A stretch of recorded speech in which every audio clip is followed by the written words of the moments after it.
ma-enhance ang skills ng mga bata, no, sa iba't ibang, let's say, sa iba't ibang gawain, katulad ng baking, sa carpentry, no? Marami ang naitutulo ng K-12 sa mga mag-aaral. Meron po ba kayong anak na sakop ng K-12? Anak, wala pa. Elementary pala yung aking anak. Sangayon po ba kayo sa pagpapatupad ng K-12? Opo.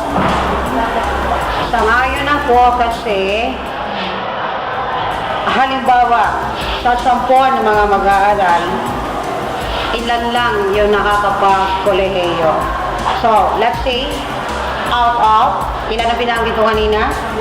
Out of 10. So, maaari ang nakakapag-kolehiyo pa doon ay 4 o 3. So, dahil sa K-12, yung 6 na yon, pag natapos nila yung senior high school, pwede na po sila pwede na sa makapagtrabaho. Pwede within the Philippines o kaya maging sa ibang bansa. Kasi competent na sila eh. Kaya sangayon na po sa K-12. Bakit po nakatuon sa PLA ang K-12? Kasi nga po, karamihan ng mga bansa, ang hinahanap talaga dito ay mga skilled workers. So nakikita natin na yun talaga ang pangunahing pangangailangan sa mga industry or industriya. Hindi po tanong. Sa panahon po ngayon, sapat po ba ang kahandaan ng paaralan sa K-12? Sa ngayon ay talaga nagsusumika hindi lamang ang ating paaralan, maging ang iba't ibang division, maging mga iba't ibang paaralan.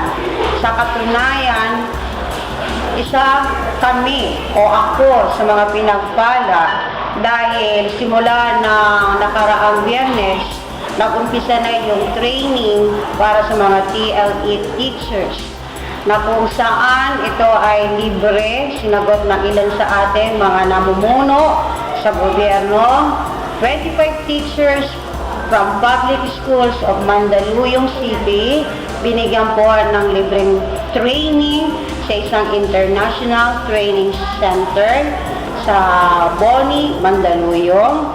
Kaya 5 months na magbubuno yung mga teachers dito para nga matulungan din ang mga mag-aaral na lalong ma-enhance ang kanilang kaalaman.